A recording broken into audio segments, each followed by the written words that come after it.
प्यारे बच्चों, मैं राजकुमार यादव हिंदी की इस ऑनलाइन कक्षा में आपका स्वागत करता हूं। आज हम सब कक्षा 12वीं की हिंदी विषय के अंतर्गत आरोह भाग 2 में संकलित उषा शीर्षक, जो कि कवियों के कवि शमशेर बहादुर सिंह द्वारा रचित है, आज हम उषा शीर्षक के सार और उसके ठीक पहले कवियों के कवि शमशेर बहादुर सिंह जी का संक्षिप्त जीवन परिचय आज हम अपने इस ऑनलाइन वीडियोज के माध्यम से पढ़ते हैं। प्यारे बच्चों, जैसा कि आप सब जानते हैं कि शमशेर बहादुर सिंह एक प्रयोगवादी कवि हैं। प्रयोगवाद की स्थापना अज्ञेय जी ने की। अज्ञेय जी का पूरा नाम एक बार स्मरण के तौर पर सच्चिदानंद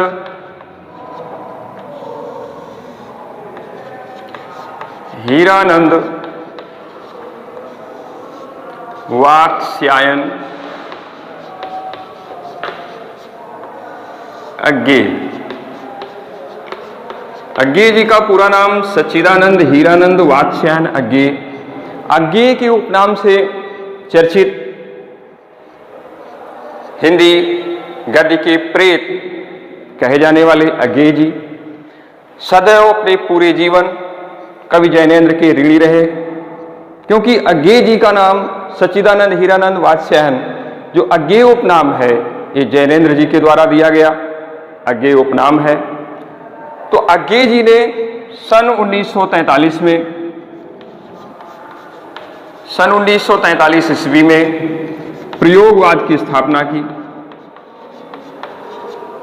सन 1943 में अज्ञेय जी ने प्रयोगवाद की स्थापना की।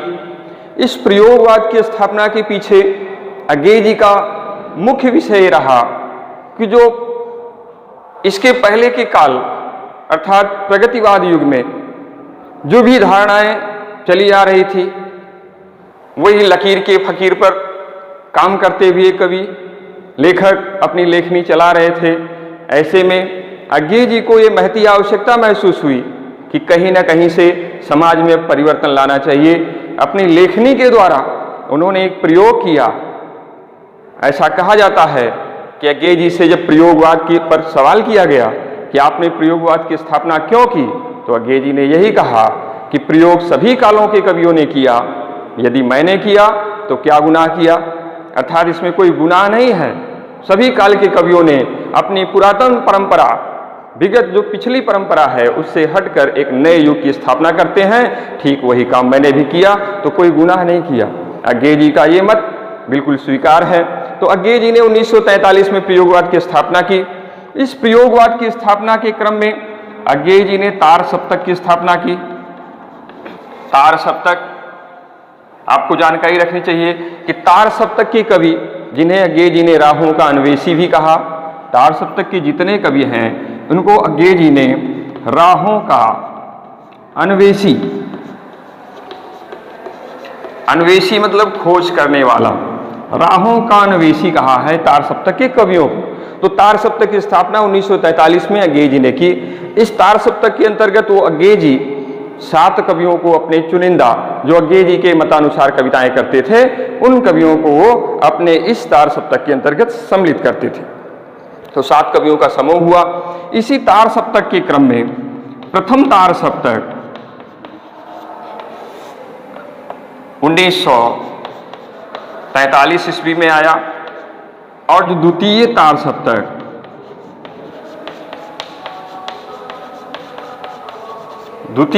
सप्तक 1951 ईस्वी में आया। यहां पर हमारे बताने का मकसद ये था कि तार सप्तक की स्थापना अज्ञेय जी ने जो की, उस तार सप्तक के क्रम में जो द्वितीय तार सप्तक 1951 ईस्वी में आया, उस द्वितीय तार सप्तक के अंतर्गत प्रमुख कवियों में से एक शमशेर बहादुर सिंह का जी, शमशेर बहादुर सिंह जी का नाम लिया जाता है। शमशेर बहादुर सिंह जी द्वितीय तार सप्तक के 7 कवियों में से सम्मिलित प्रमुख कवि थे। तो आज हम शमशेर बहादुर सिंह जी जो कि कवियों के कवि कहलाते हैं और इनकी रचना जो उषा शीर्षक से हमारी पाठ्यक्रम में सम्मिलित की गई है, उषा शीर्षक, आज हम इसका अध्ययन और अध्यापन करेंगे। तो सबसे पहले शमशेर बहादुर सिंह जी। शमशेर बहादुर सिंह जी का जन्म सन 1911 ईस्वी में देहरादून, जो तत्कालीन उस समय उत्तर प्रदेश में था, आज वो उत्तराखंड के अंतर्गत है। तो शमशेर बहादुर सिंह जी का जन्म 1911 ईस्वी में देहरादून उत्तराखंड में हुआ। इनकी प्रमुख रचनाएं, संक्षिप्त जीवन परिचय के क्रम में इनकी प्रमुख और बहुचर्चित रचना चुका भी नहीं हूं, चुका भी नहीं हूं, बहुचर्चित रचनाओं में से एक है। बहुचर्चित रचना है चुका भी नहीं हूं। इनकी मृत्यु अनेक पुरस्कारों से सम्मानित, मृत्यु से पूर्व अनेक पुरस्कारों से सम्मानित, साहित्य अकादमी पुरस्कार, मंगला प्रसाद पारितोषिक पुरस्कार, अनेक पुरस्कारों से सम्मानित शमशेर बहादुर सिंह जी की मृत्यु सन 1993 ईस्वी में अहमदाबाद, जो कि गुजरात प्रांत के अंतर्गत, सन 1993 ईस्वी में अहमदाबाद गुजरात में इनकी मृत्यु हो जाती। तो शमशेर बहादुर सिंह जी ने अपनी काव्य रचना उषा शीर्षक के अंतर्गत किन किन बिंदुओं पर उन्होंने बात की है, उषा शीर्षक का सार क्या है, उस पाठ की पूरा महत्व क्या है, हमारे जीवन में उसकी क्या उपयोगिता है और हमें आगे चलकर क्या करने की ललक इस कविता में दिखाई देता है, इसका आज हम अध्ययन करते हैं। तो देखते हैं उषा शीर्षक। आप देखेंगे कि जैसा कि उषा नाम लेने से ही, हमने नाम लिया उषा, तो उषा नाम लेने मात्र से ही हमारे अंदर एक प्रातः काल का दृश्य सामने आ जाता है। तो प्रातः काल, उषा का एक शाब्दिक अर्थ होता है सूर्योदय से पूर्व की स्थिति। सूर्योदय से पूर्व अर्थात सूर्य उदित ना हुआ हो, इसके पहले की स्थिति को उषा काल के नाम से जाना जाता है, इंगित किया जाता है। तो उषा काल के अंतर्गत सूर्योदय से पूर्व की स्थिति होती है। शमशेर बहादुर सिंह जी प्रयोगधर्मी कवि हैं, प्रयोगवादी कवि हैं। प्रयोगवादी कवि की एक खूबी होती है कि वो अपने काव्य में नए बिंबों का प्रयोग करता है, नए नए बिंब लाता है, नए बिंबों का प्रयोग करता है, नए उपमान लाता है अपनी कविताओं में, नए उपमानों का प्रयोग, नए प्रतीकों का प्रयोग, मतलब जो भी अपने काव्य में लाएगा वो कुछ नूतन, नवीन, नव्य होगा। तो ऐसे में जो पुरातन चली आ रही परंपरा है, पुरातन पहले की पूर्ववर्ती जो काव्य के पूर्ववर्ती कवियों ने जिन उपमानों का प्रयोग किया, शमशेर बहादुर सिंह जी ने अपने प्रयोगवादी काव्य धारा के अंतर्गत, प्रयोगधर्मी कवि हैं, उन्होंने उन पुराने उपमानों में एक नई, उनका पूरी तरह से उनको खारिज नहीं किया, उनको हटाया नहीं, उनका भी काव्य में प्रयोग किया, बशर्ते उनको एक नया रूप देकर, नया कलेवर दिया, उसको रंग रोगन किया, उसमें नया रंग भरा। इस प्रकार से पुराने उपमानों को तो उन्होंने अपने काव्य में नए ढंग से पिरोया ही, रखा ही, साथ ही साथ उन्होंने कुछ नए जीवंत उपमानों का भी प्रयोग अपने काव्य में किया। प्रयोगवादी काव्य धारा की खूबी है कि नए नए बिंबों का प्रयोग, नए उपमानों के द्वारा अपने काव्य को और भी चमत्कृत कर देने की शक्ति ये प्रयोगवादी काव्य धारा के अंतर्गत दिखाई देती है। और इस कार्य में मर्मज्ञ थे, दक्ष थे, प्रवीण थे शमशेर बहादुर सिंह जी। उन्होंने अपनी इस काव्य रचना उषा शीर्षक के अंतर्गत सूर्योदय से पूर्व की स्थिति को वहां पर उन्होंने बताया। अभी तक का जो प्रकृति सदैव चलायमान है, गतिशील है, प्रवाहमान है और स्थिर है, सदैव उसमें क्षण प्रतिक्षण कुछ ना कुछ परिवर्तन होता रहता है। उस परिवर्तन से हम पृथ्वीवासियों को भी प्रेरणा लेनी चाहिए।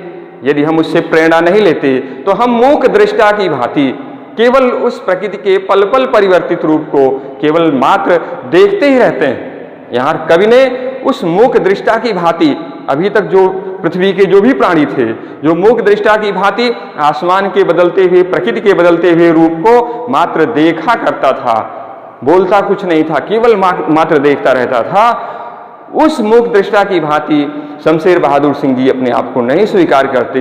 उन्होंने प्रकृति के पल पल परिवर्तित रूप की भांति अपने जीवन में भी परिवर्तन लाने की कोशिश की और पृथ्वीवासियों को भी इसकी प्रेरणा दी। अपनी शीर्षक कविता उषा शीर्षक के माध्यम से उन्होंने ये प्रेरणा दी कि जिस प्रकार से जब प्रकृति में परिवर्तन हो सकता है, प्रकृति सदैव गतिशील है, प्रवाहमान है, अस्थिर है, चंचलायमान है, ऐसे में हम पृथ्वीवासी क्यों स्थिर हो जाएं, क्यों अचंचल हो जाएं, हमारे अंदर गतिशीलता क्यों ना हो, हम कार्य के प्रति उन्मुख क्यों ना हो जाएं।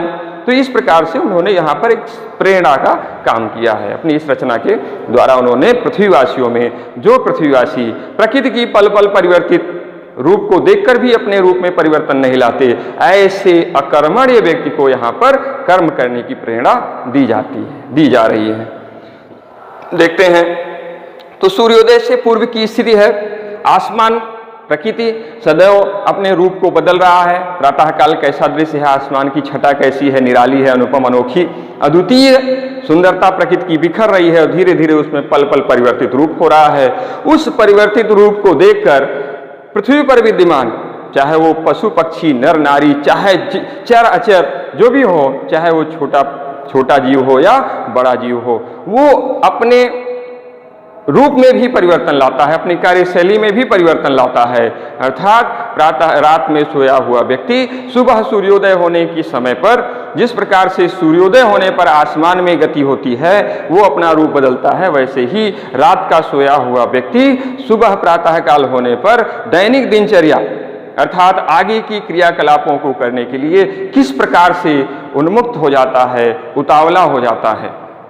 तो यहाँ पर उषा शीर्षक के माध्यम से यही बताया गया कि हर एक व्यक्ति को अपने भविष्य की चिंता होनी चाहिए। ये नहीं कि भविष्य कैसा होगा इसकी कोई बेपरवाह, भविष्य से बेपरवाह नहीं। यहाँ पर भविष्य स्वर्णिम हो, हमारा भविष्य किस प्रकार से उज्जवल हो, उजास, यहाँ पर एक शब्द मिलेगा आपको उजास और एक शब्द मिलेगा कालिमा। भविष्य एक शब्द लिखते हैं, भविष्य का उजास और कालिमा, दो शब्द आप देखेंगे। ये दो शब्दों में ही पूरे काव्य का भाव निहित है कि हर व्यक्ति प्रातः काल उठता है, उठने के बाद दैनिक क्रियाकलापों से निवृत्त होने के बाद, दैनिक क्रियाकलापों से जब वो व्यक्ति निवृत्त हो जाता है तो ऐसे में वो आगे का उसका जीवन किस प्रकार से उसका भविष्य स्वर्णिम हो, भविष्य सुनहरा हो, सुंदरतम भविष्य हो, उस रास्ते पर चलने का वो की कोशिश करता है। तो भविष्य का उजास है, उजास मतलब उजाला, उजाला मतलब प्रकाश अर्थात उन्नति का द्वार। भविष्य किस प्रकार से स्वर्णिम हो, इसकी कल्पना हर एक पृथ्वीवासी प्रातः काल सूर्योदय होने के बाद, दैनिक क्रिया से निवृत्त होने के बाद इसी सोच में लगा रहता है और इसी कार्य के प्रति आगे बढ़ने की कोशिश करता है। कालिमा सदृश जो अंधकार, कालिमा अंधकार का प्रतीक है अर्थात दुखों का प्रतीक है। कालिमा को भेद कर आगे बढ़ने की प्रेरणा दे रही है ये कविता। कालिमा को भेद कर,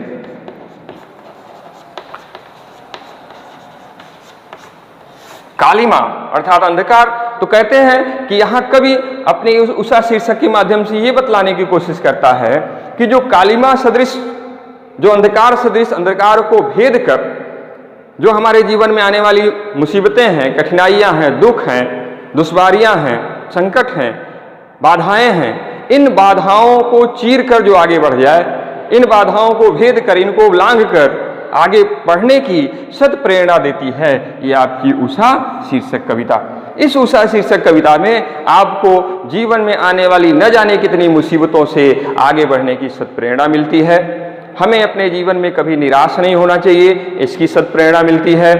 जीवन यद्यपि दुखों का संगम है, जीवन सुख दुख का संगम है, फिर भी दुखों के आने पर हमें टूटना नहीं चाहिए, अपना हौसला सदैव बनाए रखना चाहिए। इन्हीं बातों को की सत्प्रेरणा लेकर आपके काव्य में प्रस्तुत की गई है पद्य खंड में उषा शीर्षक। तो यहाँ पर आप देखेंगे कि पृथ्वी पर नए नए रंग आपको एक पंक्ति यहां पर मिलेगी, नए रंग दिखाई देंगे, नई गति दिखाई देगी।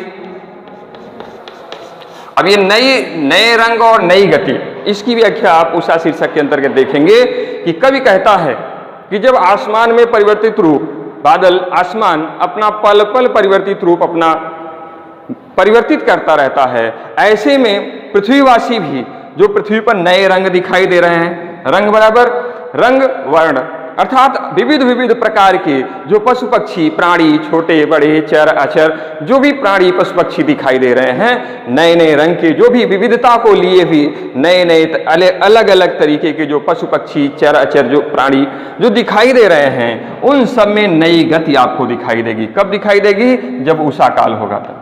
अर्थात उषा काल के होने पर रात का सोया हुआ व्यक्ति, चाहे वो छोटा जीव हो या बड़ा जीव, जब उषा काल होता है, सूर्योदय की ठीक पूर्व की स्थिति होती है, तो आसमान में जिस प्रकार से आसमान अपना रूप परिवर्तित करता है, ऐसे ही पृथ्वी का हर एक प्राणी नए रंग, हर एक प्राणी अपने जीवन की भविष्य की उजास अर्थात भविष्य की स्वर्णिम कल्पना को लिया हुआ पृथ्वी का हर एक प्राणी एक नई गति के साथ, नई ऊर्जा के साथ, उसके अंदर स्थिरता नहीं रहती, उसके पैर आगे बढ़ने के लिए उत्सुक होते हैं, उनके पैर चंचलायमान होते हैं, प्रवाहमान होते हैं, उन्नत को छूने की कोशिश करते हैं। भविष्य की स्वर्णिम कल्पना को लिए हुए पृथ्वी का हर एक प्राणी एक नई गति के साथ अपने भविष्य की कल्पना करता है।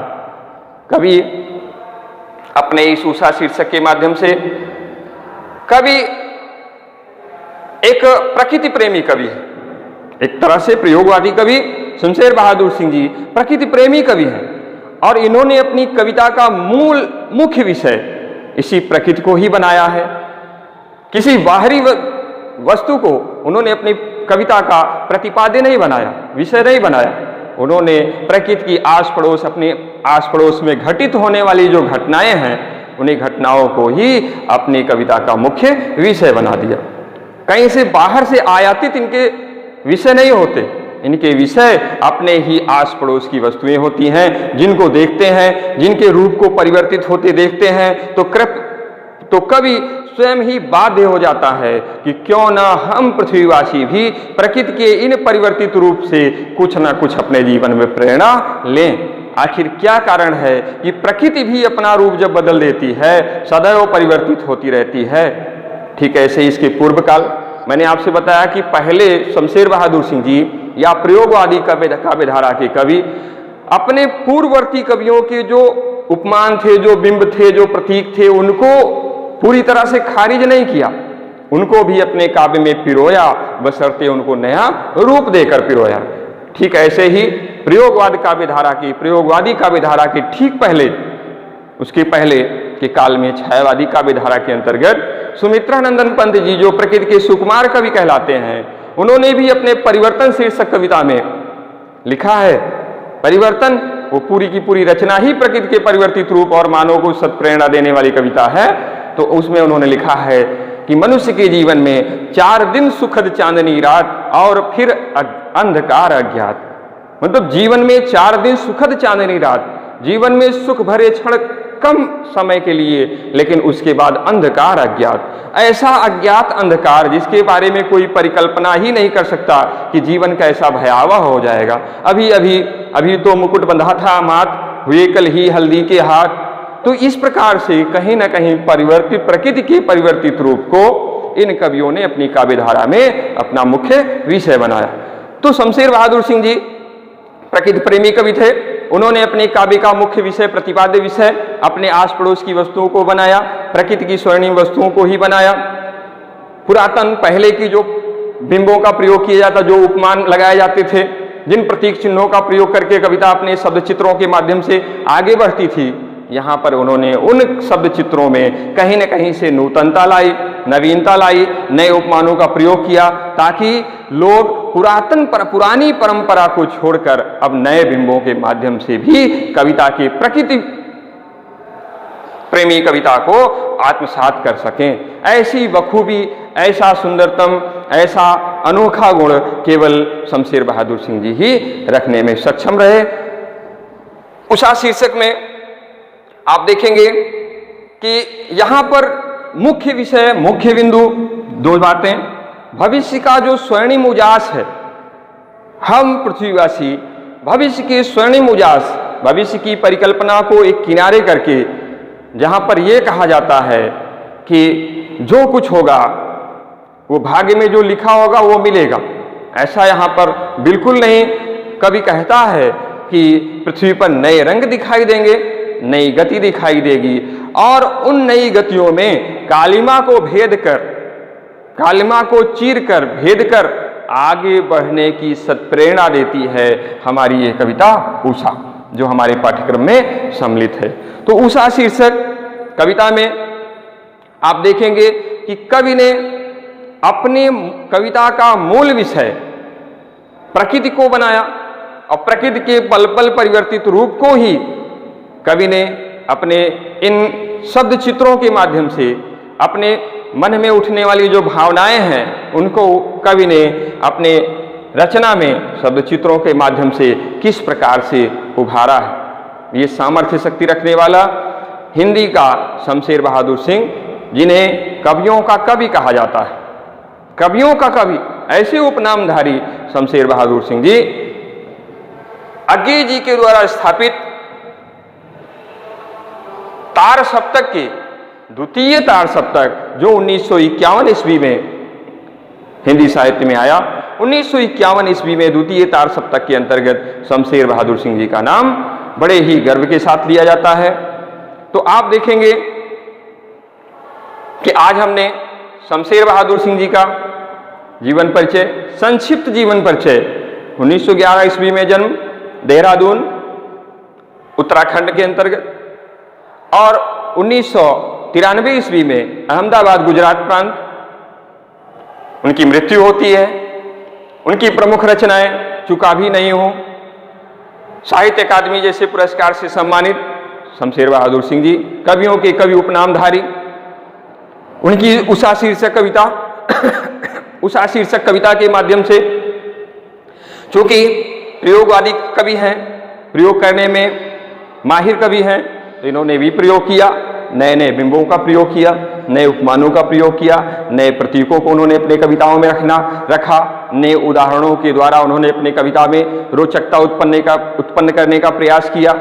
प्रकृति प्रेमी कवि हैं, प्रकृति की हर एक स्थिति पर बारीकी से नजर रखने वाले ऐसे कवि शमशेर बहादुर सिंह जी हिंदी कविता में उषा शीर्षक के माध्यम से उन्होंने पहले तो सूर्योदय की ठीक पूर्व की स्थिति को उन्होंने बताया, पृथ्वी पर किस प्रकार से अंगड़ाई होती है, पृथ्वी में चल उठती है, जिस प्रकार से आसमान में हलचल, ऐसे ही पूरी पृथ्वी पर भी हलचल दिखाई देती है। ये कब होता है? उषा काल के होने पर ये दिखाया। लेकिन अंतिम पंक्ति में उन्होंने ये भी बताया है, कविता का मूल विषय जो निकल कर आता है, जो सच्ची प्रेरणा निकल कर आती है, कविता का मुख्य विषय क्या है, कविता कहने के पीछे कवि का मकसद क्या है, ये उसका उद्देश्य क्या निहित है कविता में, तो वो ये निहित है कि प्रकृति का हर एक पृथ्वी का हर एक प्राणी भविष्य का उजास उसके अंदर होता है कि उसका भविष्य स्वर्णिम हो, इस परिकल्पना को लिया हुआ सदैव आगे बढ़ने की कोशिश करता है। और दूसरा मुख्य विषय क्या निकल कर आया कि कविता को भेद कर, चीर कर आगे बढ़ने की कालिमा, जो हमारे जीवन में अंधकार है, हमारे जीवन का जो काला पक्ष है, जो दुर्दिन होंगे, जो हमारे दुखांतक समय होंगे, जो हमारे साथ जो हमारे जीवन में दुश्वारियां आने वाली होंगी, संकट होंगे, मुसीबतें होंगी, इन बाधाओं को, इन संकटों को पार कर, कभी इन संकटों से हमें हार नहीं मानना चाहिए, इन संकटों को पार कर आगे बढ़ने की यहाँ पर एक ललक पैदा की जा रही है। कवि का, शमशेर बहादुर सिंह जी का मुख्य उद्देश्य ये था कि पृथ्वी का हर एक प्राणी कर्मण्य बने, उसके अंदर अकर्मण्यता का लेश मात्र भी ना हो, अर्थात कर्मण्य पुरुष कभी भी अपने पथ से पीछे नहीं हटता।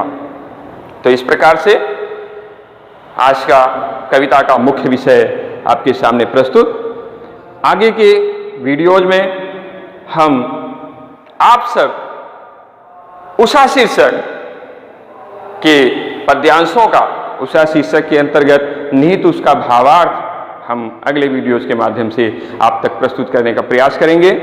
तब तक के लिए धन्यवाद। आप स्वस्थ रहें, सुरक्षित रहें, इसी मनोकामना के साथ अगले वीडियोज में मुलाकात होगी।